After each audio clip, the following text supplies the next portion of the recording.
Boa tarde, grande Nuno Rodrigues, muito obrigado por estar aqui no Passo ao Caminho para falarmos de algo tão importante na nossa vida como é o Caminho de Santiago. O meu muito sincero obrigado. É um prazer ter-te aqui como convidado para conversarmos um pouco sobre o caminho e a importância dele nas nossas vidas. E vamos começar pelo início, por favor. Conta-nos um pouco como é que o caminho chega na tua vida. Guilherme, antes de mais, o prazer é todo meu em estar aqui no Passos del Camino e é um orgulho muito grande estar aqui neste programa e enaltecer o fantástico trabalho que tens feito na divulgação, promoção do Caminho de Santiago como um todo, como uma autoestrada cultural que liga culturas, pessoas, patrimónios e territórios e comunidades. Tens feito esse trabalho de uma forma verdadeiramente fantástica. E como tu muito bem disseste, o caminho faz parte da nossa vida. Eu já tenho alguma dificuldade, por vezes, de falar do caminho, porque eu tenho uma compostelana de 1993, portanto, eu fui peregrino em 1993, ainda não tínhamos, no Jacobeu, salvo erro, ainda nem sequer existia a autopista do Atlântico, portanto, o caminho ainda era algo pouco falado, pouco discutido, longe do mediatismo que hoje em dia temos, e foi aí que o caminho chegou à minha vida. Mas antes chega uma outra, teria 18, 19 anos, portanto foi no meu primeiro ano de estudante universitário em Viana do Castelo, mas antes, quando esta proposta surgiu, os jovens naquela idade não estão muito virados para caminhos nem para peregrinações e, portanto, havia um bocado essa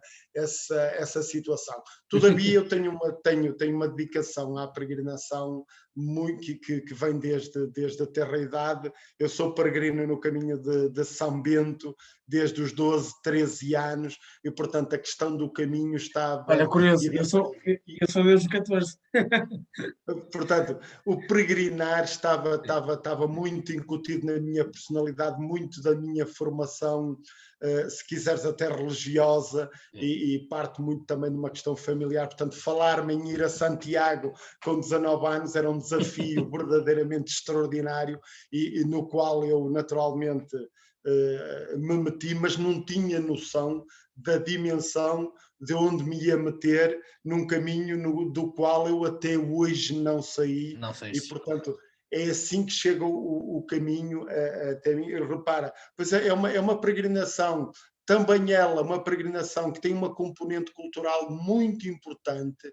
Aliás, isto foi promovido muito por uma pessoa que foi o professor Abreu Lima, que incluiu neste projeto todo um conjunto de debates à volta do caminho, se quisermos o que hoje chamamos de tertúlias, à volta do caminho, envolveu a ETG, a Escola Superior de Tecnologia e Gestão de Viana, uma escola profissional de caminha, e na altura, se me permites dar mais um outro grande entusiasta do caminho, o Dr. Francisco Sampaio. Ele, na altura, nós éramos alunos dele e fomos-lhe falar: professor, vamos a Santiago, ele deu-nos uma força enorme e incutiu-nos também a vontade de estudar o caminho, porque o caminho seria algo que no futuro teria uma preponderância muito forte, porque a cultura jacobeia e a devoção jacobeia no território do norte de Portugal era extraordinariamente enraizada e havia que, de facto, trazer todo este legado, e na altura, portanto, como eu te disse, era nos jovens, mas aquilo tocou-nos, fomos e olha, e até hoje, quer a visão do Dr. Sampaio, que o caminho que seria algo importante, quer a dimensão patrimonial do caminho, tudo isto hoje em dia é uma grande realidade e olha, e nós todos os 5 que fomos, continuamos nobremente no caminho. Olha, lembras-te... E esta pergunta cada vez mais faz sentido. Eu faço a quase dos peregrinos, mas ainda mais para alguém que está no caminho há quase 30 anos. lembras-te qual foi o primeiro impacto? E deixa-me contar-te o meu, porque o meu está inteiramente ligado a uma cidade que é muito querida, que é Barcelos, que é muito querida, e a mim também. Ah, eu chego no caminho de uma forma muito espontânea, assim por dizer. Basicamente, no dia 4 de outubro de 2016, eu trabalhava como comercial em Barcelos, e no dia 4 de outubro despedi-me. Não estava a correr bem, despedi-me. Ah, e não sei porquê, até o dia 2, e todavia não sei porque é que faço o primeiro caminho. Os outros sim, mas o primeiro não. A primeira coisa que eu faço, desde o momento que espécie vem para o centro de Barcelos e ao lado da Igreja do Senhor da Cruz encontra os peregrinos, um casal australiano, e começa a falar com isso. Eu, na altura, tinha mais ou menos ideia do que era o caminho, eu andava em bicicleta, tinha algum conhecido que já tinha feito bicicleta, mas nunca me tinha passado pela cabeça fazer algo assim. E aquela conversa, aqueles 10 minutos a conversar com os australianos, mudaram a minha vida.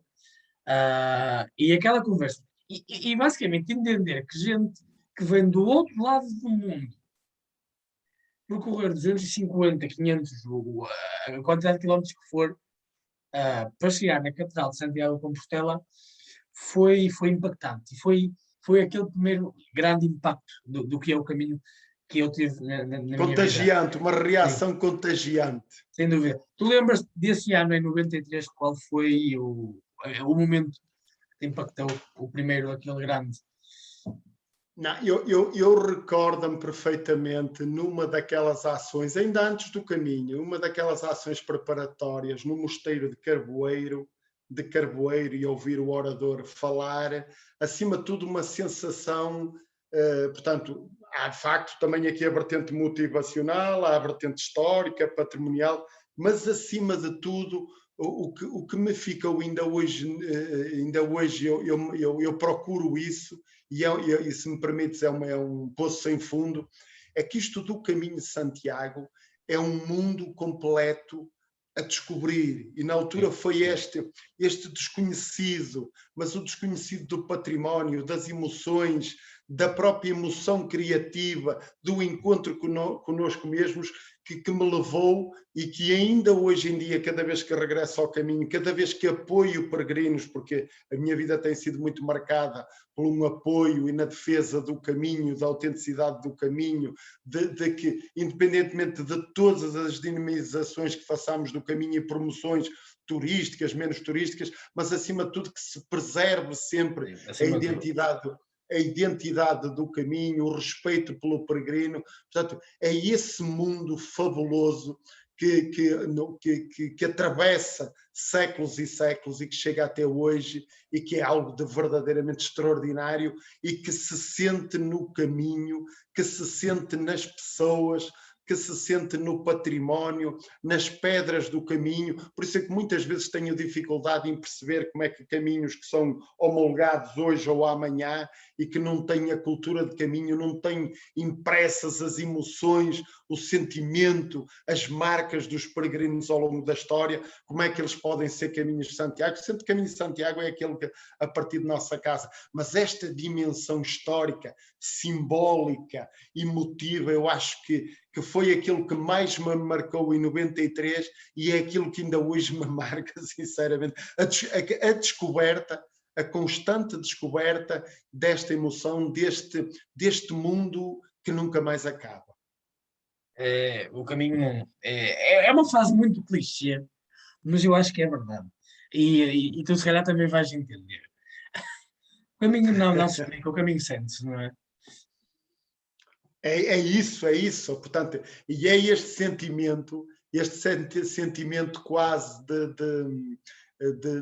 proximidade, mas ao mesmo tempo de proximidade, de concretização de uma vontade, de uma paixão, mas ao mesmo tempo uma busca incessante por mais, por descobrir mais, o que é que cada pedra, cada cruzeiro, cada capela, cada igreja, cada comunidade, cada território, o que é que aquele território nos conta do caminho. Portanto, há toda esta dimensão simbólica, religiosa, patrimonial, que eu acho que é verdadeiramente fabulosa e que indiscutivelmente é isto que faz a diferença do Caminho de Santiago para qualquer outra rota turística que queiramos discutir, e há dezenas delas extraordinárias, mas esta patine, se me permites a expressão, do tempo que está indexado ao Caminho de Santiago, dá-lhe esta aura, esta alma, que é o que faz o peregrino quando chega 20, 10, 15 vezes à Praça do Obradoiro, efetivamente tem esta explosão de sentimentos, porque, como tu sabes, nunca há dois caminhos iguais, ainda que faças o mesmo caminho, e isto é uma riqueza cultural, pessoal, religiosa, espiritual e simbólica verdadeiramente fantástica. É incrível, é incrível. Olha, eu não posso deixar de mencionar o trabalho que tens feito, principalmente na cidade de Barcelos, em prol do caminho. Fala-nos um pouco primeiro, sobre o trabalho que fazes no âmbito do caminho em Barcelos, e depois um pouco sobre o caminho no seu passo pelo Conselho e pela cidade de Barcelos, por favor. Ora, portanto, eu tenho o privilégio depois de 93, nunca mais me ter desligado do caminho, é uma verdade. Aliás, depois tive a oportunidade de desenvolver alguns trabalhos sobre o próprio caminho. Acompanhei o crescimento e o envolvimento de uma associação da qual agora até tenho o prazer de ser novamente dirigente, que é a Associação Espaços Jacobeus, que, portanto, é uma associação que nasce em 2004 e com a qual, no âmbito do município, tive a oportunidade também de colaborar. Agora, independentemente disso, a minha ação, Nuno Rodrigues, peregrino, tem sido no apoio às estruturas de hospitalidade do caminho. Tenho o prazer de trabalhar num Help Point em Barcelos, que presta um apoio extraordinário aos peregrinos, que está sempre disponível para os peregrinos. Tenho o prazer de coordenar uma rede informal de informação sobre apoio e informação ao peregrino, que engloba uma série de atores do terreno, nomeadamente no Conselho de Barcelos, que engloba desde estabelecimentos de alojamento, restaurantes, cafés, tudo isso, albergues, no sentido de termos um regime de prontidão muito grande para ocorrer alguma situação menos bem ou uma necessidade de um qualquer peregrino de qualquer nacionalidade que esteja efetivamente a passar no nosso território.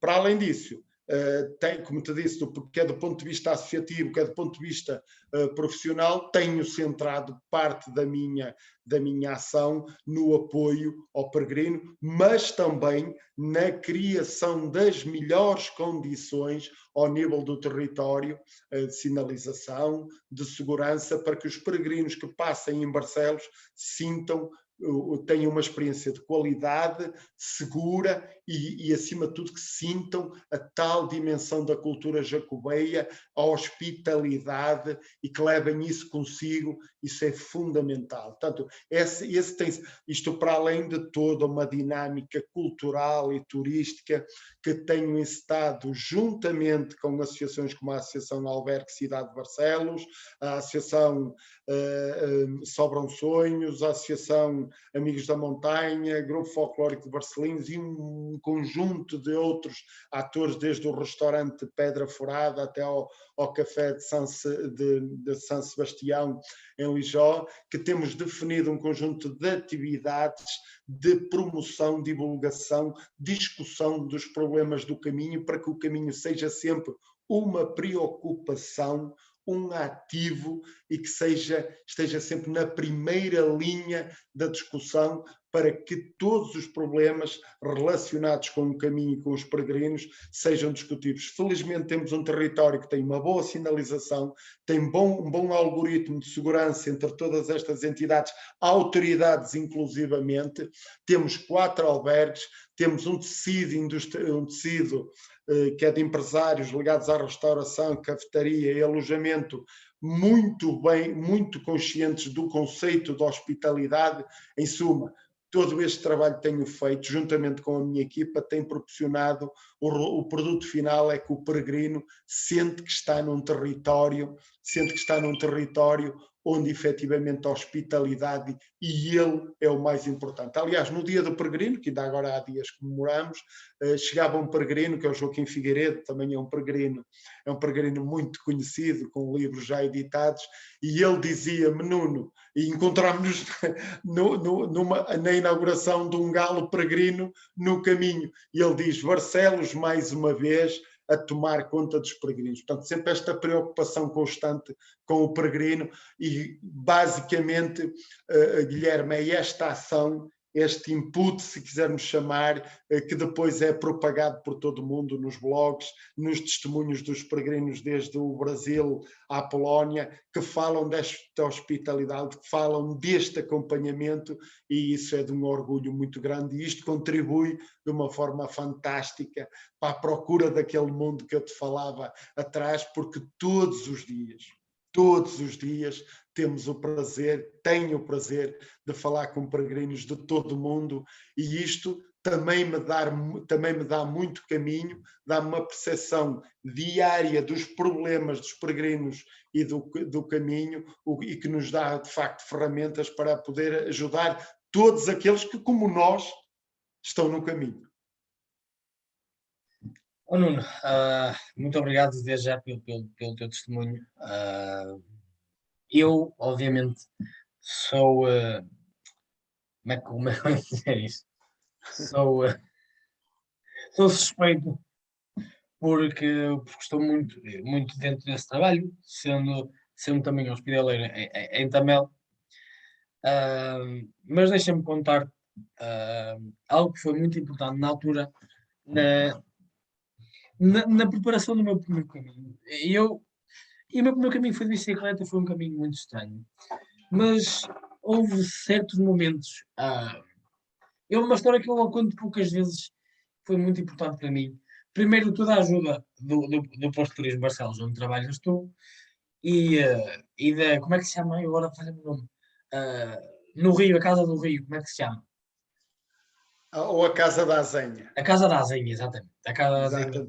Foram 2 pontos muito Onde importantes. realizamos ainda há dias lá, a Cláudia Moura apresentou lá um livro, quarta-feira, e tivemos uma tertúlia fabulosa no dia do peregrino à noite, com temas muito atuais do caminho, foi muito interessante. E foram 2 pontos muito importantes, também a Biblioteca de Barcelos, porque eu estive basicamente 3 semanas em preparação física e mental do caminho. E basicamente nestas 3 semanas, além de fazer uma procura exaustiva sobre o que era o caminho, sobre a história de Santiago, falei muito com peregrinos. Eu andei, isto em 2016, eu estou em 2016. E numa dessas conversas eu voltei a entender muito a chamada magia do caminho. Eu, numa altura, e ao lado da casa da Azenha, conheci uma prima alemã. Uma prima alemã devia ter 70, 75 anos. E eu fazia uma pergunta que hoje em dia não faço, mas que na altura era muito ingênuo. Mas na altura, assim, não é que não faço, mas desde que sejam as pessoas, os peregrinos, a dizerem-me o porquê. Não vou lá e pergunto diretamente. Eu chegava lá à beira dos peregrinos e perguntava porque é que estavam a fazer o caminho. E numa dessas alturas, essa peregrina alemã, basicamente, que tinha lido um livro, ela e o marido tinham lido um livro há 20 anos atrás, e que tinham decidido fazer aquilo quando os dois se reformassem. E basicamente ele disse-me isso. E eu, para agradecer-lhe, era a forma que eu tinha de agradecer aos peregrinos, contava a quase todos, os que me conseguia entender, basicamente contava-lhe a história do Galo de Barcelos. E esta peregrina ia-lhe contando e ao mesmo tempo ia-lhe mostrando o padrão do galo. E no momento em que eu lhe vou mostrar o padrão do galo, ela começa a chorar. Começa a chorar intensamente e abraça-se a mim. E eu fiquei ali um pouco confuso, sem entender porque é que aquilo estava a acontecer. E depois, passados uns 5 minutos, quando ela já se acalmou, aí sim entendi o porquê. Porque ela, como eu te disse antes, ela tinha decidido fazer o caminho com o marido. Só que o marido tinha falecido 3 meses antes de vir para o caminho. E ela sentiu que o marido tinha que estar ali à beira dela a ouvir esta história. E de certa forma ele estava. E de certa forma. Eu então, eu, eu ponho-me a pensar assim: uma pessoa que tinha combinado fazer com o marido o caminho há 20 anos atrás, o marido falece. E mesmo assim, 3 meses depois, vem para o caminho. Alguma coisa existe neste caminho para que isto aconteça. E esta foi uma das duas situações assim, desse género que me aconteceu. A outra foi já no caminho, no meu segundo caminho, o primeiro que faço a pé. Eu em Pontevedra conheci um casal português, fizemos coisas do caminho, conhecemos, porque em Pontevedra, isto em pleno agosto, não encontramos sítio para dormir. O albergue estava cheio, havia albergues para estavam cheios, e olha, eu pensei mesmo assim, que se lixa, olha, eu vou para um hotel porque não havia onde dormir. E mesmo o hotel, tinha ao meio-dia e meia. Eu agora, hoje em dia, sei que se fosse outros sítios encontrava lugar. Ou mesmo podia Claro. ter ido num pavilhão, mas naquela altura, muito ingênuo. E mesmo o hotel só tinha um quarto. E eu estava, olha, feliz. Vou ficar, mesmo agora, custava 80 euros, mas olha, estava completamente partido. Partido. Ah, e, e estava a fazer o check-in e depois de trás deste depois de passado um minuto, chega o casal português, tem que estar para dormir, olha, partilhámos o quarto. Depois fizemos de tal maneira a amizade. Ah, naquele centro, fizemos de tal maneira a amizade. 3 meses depois, 3 meses depois, 3 ou 4 meses depois, infelizmente, a mulher faleceu. 3 meses depois do caminho. E o caminho foi o grande último acontecimento que fizeram juntos. Entender que, passado 2 anos, este homem, este marido, deixa tudo e vai fazer o caminho francês sozinho, completamente desconectado. Isto é especial. Isto é especial de alguma maneira. Eu estou a contar estas duas histórias, podia contar muitas outras. Isto porque eu gostava que nos contasses algum momento marcante dos teus caminhos, por favor. Alguma Não, história, alguma experiência.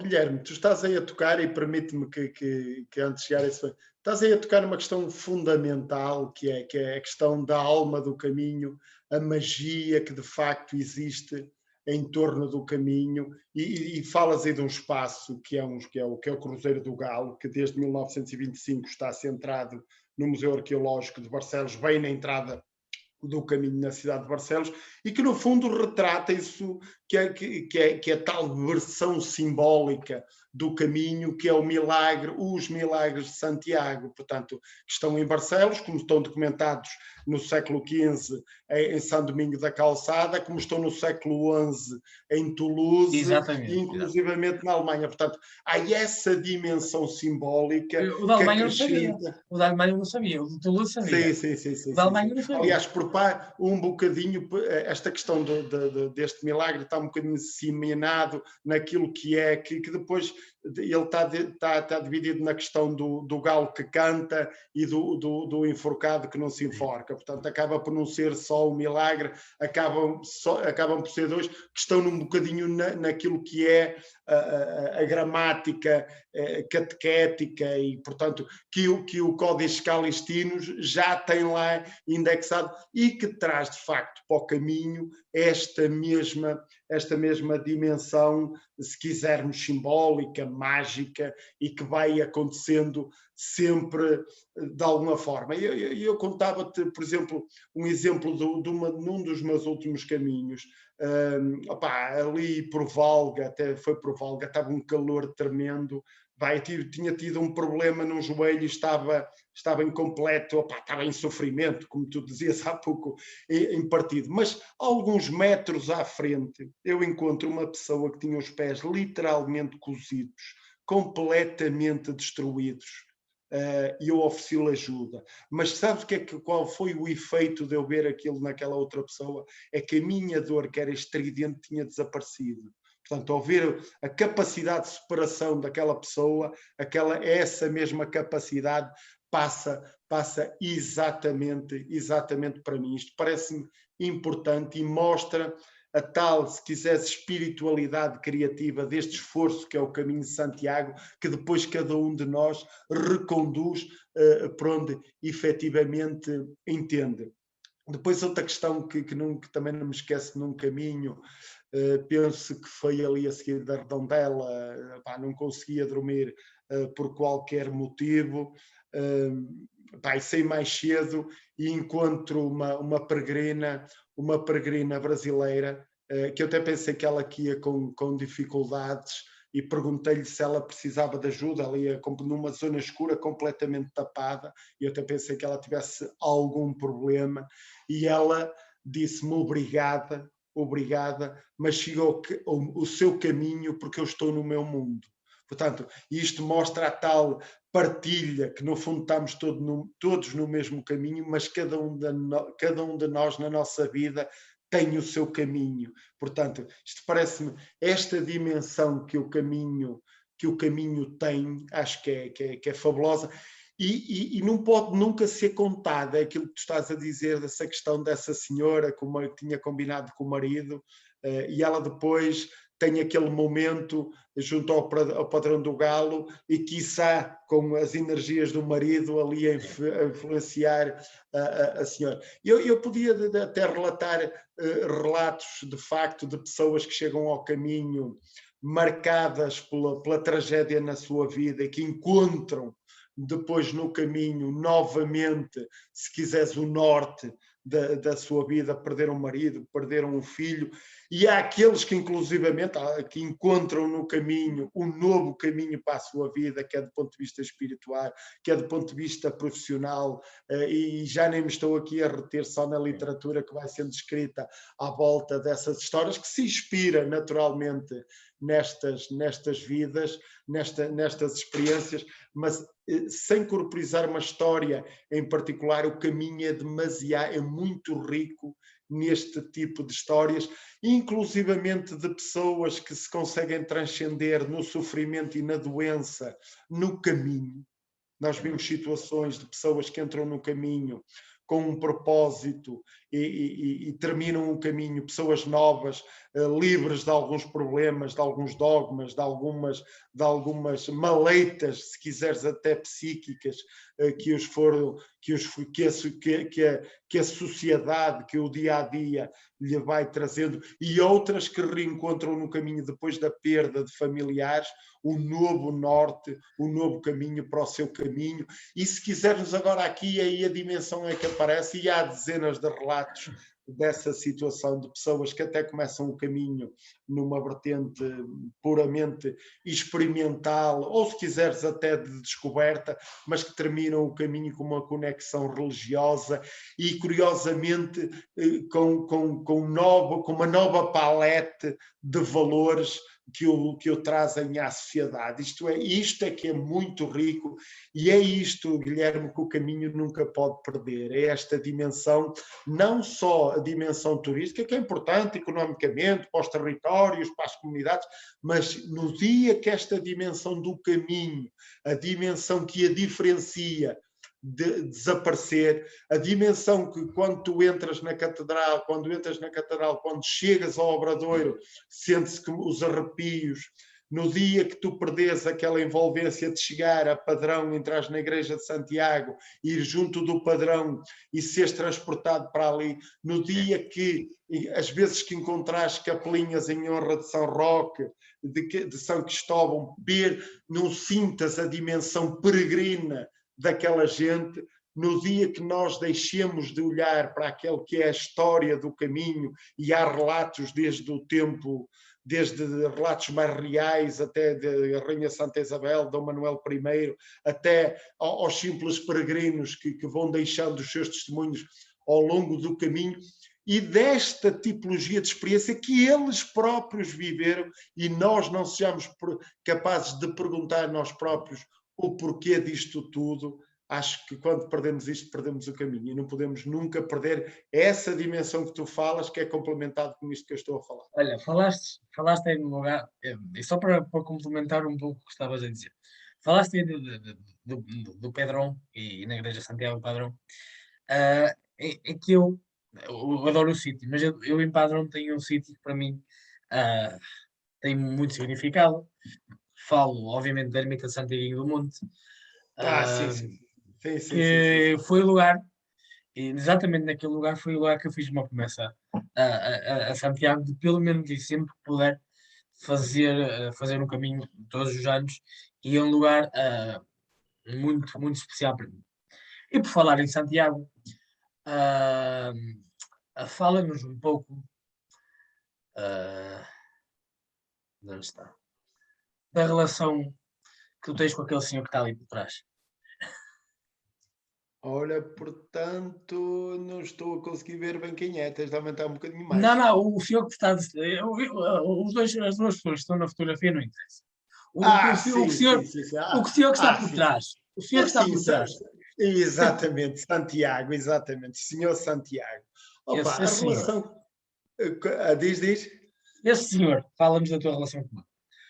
com o senhor Santiago. É assim, é como eu te digo, eu sou um peregrino, eu sou, se quisermos, se quiseres, eu sou um beneditino e sou um homem que bebe os princípios da ordem beneditina, porque é uma questão de devoção muito forte. Relativamente a Santiago, como eu te dizia no início, no nosso território é um território muito rico em devoção jacobeia. Por exemplo, eu vivo aqui, trabalho em Barcelos, onde temos uma série de freguesias que o Orago, e como tu sabes, é Santiago. Aliás, os meus irmãos são nativos de Santiago de Couto de Cambeses. Portanto, há uma devoção, se quisermos, uma ligação quase umbilical, cultural, paternal, a Santiago. Isto, portanto, é por isso é que eu digo, nem é fácil descrever a ligação, porque ela é muito maior que o simples Sim, património sem dúvida. que o simples ligação pelo caminho. É uma ligação cultural e umbilical que nos é, se me permites, incutida desde a tenra idade, e portanto que irá conosco. E a minha missão, e essa que é interessante, a minha missão é propagar esta mesma herança que me foi passada para os meus e para todos aqueles peregrinos com quem eu tenho, apesar de serem às centenas, que eu tenho o privilégio de conviver, com o privilégio de partilhar a cultura da nossa gente, e a cultura da nossa gente, Guilherme, passa indiscutivelmente por Santiago e pelo Senhor Santiago, que no fundo nos vai iluminando os caminhos da nossa vida e os caminhos do nosso dia a dia, e esta é a maior de todas as relações que tínhamos com Santiago, sem dúvida nenhuma. Sem dúvida.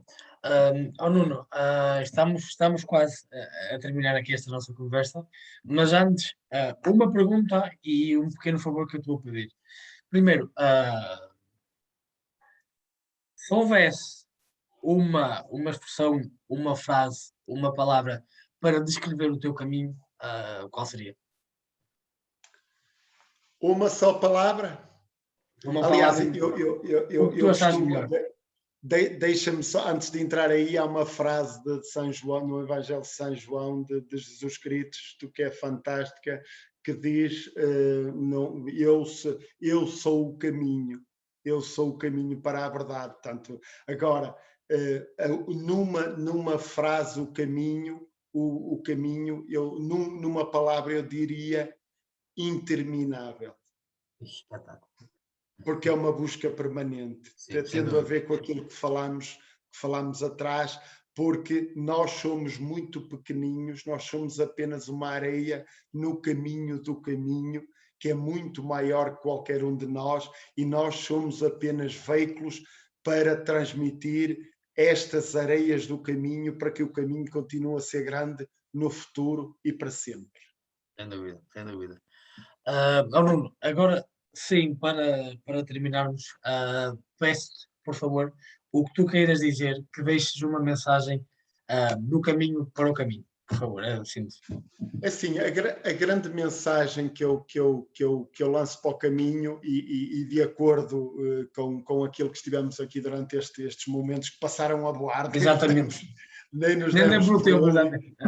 Exatamente, e já estamos aqui há bastante tempo, mas acima de tudo é que o caminho, todos os que vão para o caminho, respeitem o caminho, respeitem o caminho, respeitem o caminho de cada um e, acima de tudo, tenham uma noção de uma coisa: o caminho sempre foi, e isso é que é a sua gênese, uma autoestrada cultural, um centro de partilha cultural, onde não há diferenças, credos, cores nem religiões, e esta riqueza do caminho, este património, que é o património, não é por acaso que o caminho foi em 1987 classificado como património europeu, itinerário cultural europeu, porque no fundo acaba por representar aquela que é a grande partilha da humanidade, que são os valores da solidariedade, da fé,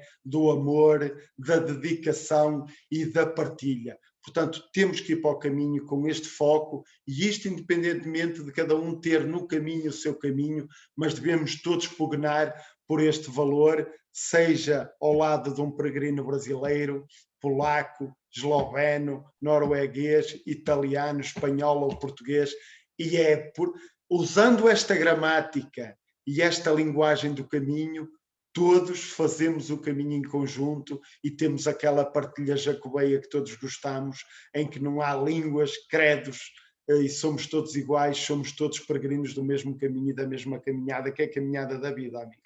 Sim, sem dúvida. Nuno, muito, muito obrigado. Foi um prazer Obrigado, eu. partilharmos um pouco do nosso caminho aqui juntos. Muito, muito obrigado e bom caminho. Tá, muito obrigado e bom caminho e até ao caminho. Até o caminho.